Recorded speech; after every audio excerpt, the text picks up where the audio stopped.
that actually happened. Poor little Lindsay. We paid attention to her. This is my last bit, and in case you would want to know what my mom looks like. All right. Hi, I'm Pat, your condo lady. I'm sure you've seen signs around the neighborhood for Pat Beverly, your condo lady. Well, that's me. I'm Pat, and I'm here to sell you a condo. Now, who doesn't like condos? They sound cool, and they make us think of rich people that live in Miami on the beach, am I right? Are you looking for a nice place to live? Well, forget houses. Nobody buys them anymore. It's all about condos. They're bigger than apartments, and they're smaller than houses, which means less maintenance for you. Am I right? Now, I sell all types of condos. Big ones, small ones, L-shaped ones, and so forth. I just sold a condo to a woman named Sharon, and she's loving it. Sure, she just got divorced, but who cares because she loves her condo. I also sold one to a woman named Barbara. Here's a quote for Barbara. Quote, I love my condo, the windows are huge. Speaks for itself, right? All right, so yourcondolady.com. That's me. Now don't go to thecondolady.com. That's my sister, Dorothy Beverly. She also sells condos. They're not as nice as mine, all right? And also, we haven't really spoken since our mother died. I sold the house. She wanted to keep the house. And also there was a statue in the living room that was kind of racist. I threw it away and she wanted to keep it. And also 30 years ago I kissed her husband on Thanksgiving. Whatever, he's dead. He ate a month-old roast beef sandwich and sat out on the kitchen counter. So, all right, yourcondolady.com, all right? Not the condo lady, your condo lady. And also don't go to thecondoguy.com. That's my brother Ronald. The family doesn't really talk to him anymore because he lives with his friend Kevin. I'm accepting of alternative lifestyle, so it's all right. So go to yourcondolady.com, all right? I said it like 5 times. You get it? All right? And look at the website. Look for a condo for you. Hey, if you have your eye on one that's not for sale, just let me know, and I will kick that family out of a condo for you. That's how hard I will work. I'm Pat Beverly. Give me your money, and I'll give you a condo.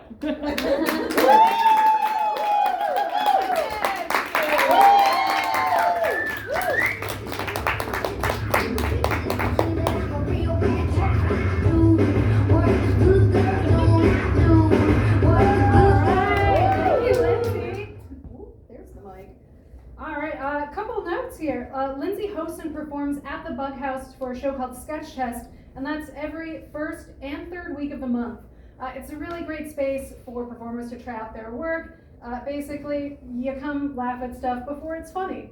So check it out. Also, keep your eyes out for Lindsay's solo show coming in the near future, and now that I've said it, she has to do it. So manifest it. All right. Our next performer, second to last here, if you've shown up at the Annoyance or Redline VR, then you probably have the privilege of seeing our next performer doing some of her comedy in between drinks. So give it up for Sunny Rue.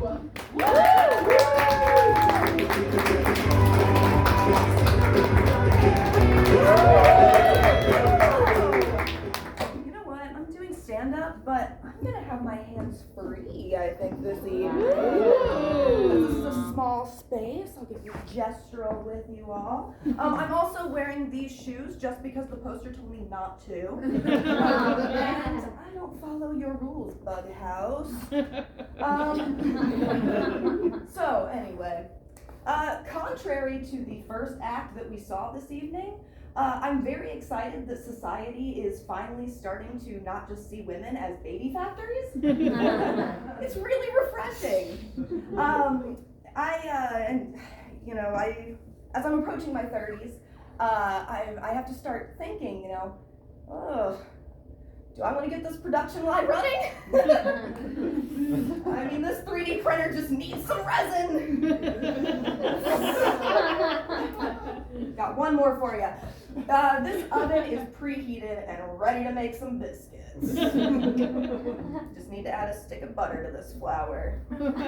Sometimes there's a little yeast involved. Anyway. But just because you can make biscuits doesn't mean the planet has the appetite for it. Like when my sister told me that she wanted to have a second kid, I just wanted to ask, who exactly in the fuck she thinks she is. My niece is cute though, the waste of precious resources that she is. But it's hard because every time I see a baby, my palms sweat, my heart races, and my nipples engorge. But the same thing happens when I'm about to have a panic attack, so I don't know if that's the best barometer. The other day, I went to the store just to buy a bag of rice, and as I was waiting in the checkout line, I just kind of caught myself.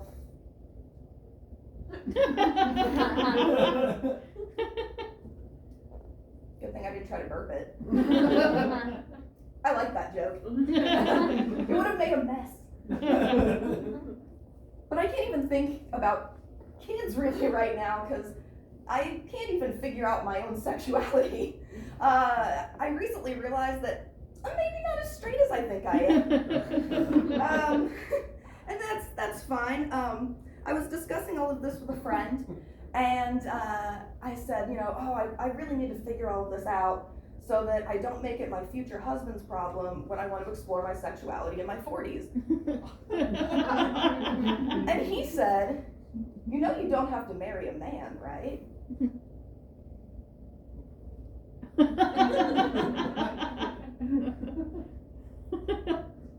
When you restart a Wi-Fi router, the lights shut off and they just slowly blink back on one by one. That's what was going on up there. And I had like a revelation, an epiphany about all of this, because I had assumed that I was genetically incapable of marriage. My father has been divorced 5 times. My grandfather was divorced 4 times. And we millennials get a lot of flack for not reaching these milestones in life at the same age as our parents. By my age of 27, my dad had already had 2 failed marriages. I haven't even had 1. I'm such a disappointment. But now, my world is open. I have the entire gender spectrum from which to pull my marriage pool. So many options. So here's my plan. Divorce the rainbow. Beat my dad's record. And finally make my family proud. But, yeah, what I've realized is it's not dicks or clits that matter. I'm just attracted to talented narcissists who want nothing to do with me. Speaking of which, y'all want to hear the creepiest and most expensive thing I've ever done for love? Yeah, it's great. This story takes place in the year 2015, back before international air travel was a plague-spreading nightmare, and I was doing a study abroad semester in Rome, Italy. And yes, as a privileged white woman, I do manage to sneak that into every single conversation. So I planned a solo weekend trip to London for myself, and I was walking by the London Eye, their big Ferris wheel there, and that was when I saw Ross, the street magician. Now, Ross looked like a cross between like Eddie Redmayne and a young Paul McCartney, and he talked like Harry Styles. He was really the total British package. And I asked him out for a drink, and he said yes. And then we talked about emo music and art. And then as we were saying goodnight, I went to give him a little kiss on the cheek, and I missed, and I accidentally hit his ear. It was so embarrassing. But I leave London, go back to Rome, and he comes back, or he's messaging me, and he says, would you like to come back to London and stay with me once my ex moves out?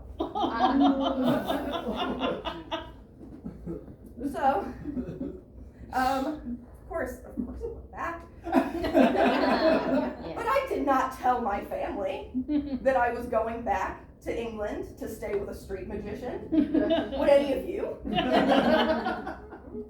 So I go back, and not to be too on the nose, but we had just the most magical time. He took me on a date to the top of the Shard building, which is really impressive for someone whose bank account is a hat. And you know, everywhere we'd go in London, you know, all the buskers were like, "Hey Ross, how's it going, Ross?" And I felt like I was on the arm of a celebrity. I was absolutely spellbound. So by the last night that I was there, we hadn't gotten physical yet.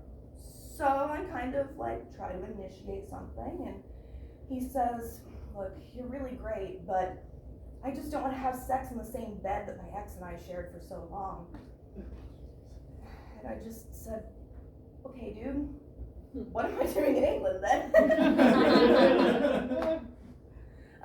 So I go back to Rome, and then he does that thing where you don't fully ghost someone, but you just kind of text them every few days because you're busy. And then one day, his profile picture disappeared from his WhatsApp, which means he blocked me. Then he blocked me on Facebook and Instagram and freaking Spotify. But this disappearing act, I interpreted as him playing hard to get. Because I'm crazy. And so I spent my remaining time in my undergrad grinding it out so that I could get my GPA high enough to go to a master's program in England. And I freaking did it. Yeah. So I moved to Manchester, England. Because I'm crazy. And I planned my, weekend in London. And mind you, I have had my speech, my outfit, my hair prepared for like 2 years at this point. So I go, and I go to the London Eye, and he's not there. So he had blocked my US number on WhatsApp. He did not block my new UK number, and I was saving that.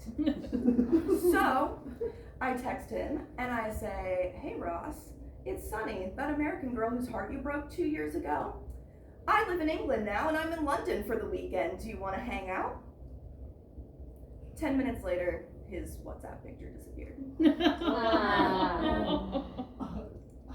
But I think that there's something to be said about the fact that my obsession with this guy led to me getting a master's degree.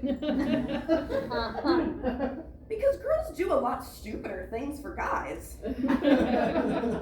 Things like uncomfortable sexual favors, or almost joining the Air Force, or taking comedy classes, just as really random examples.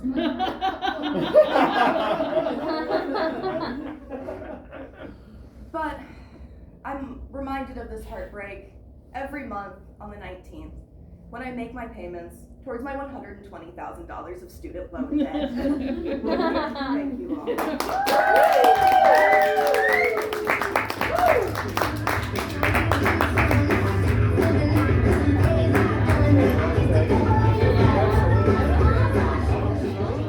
All right. We are rounding down here.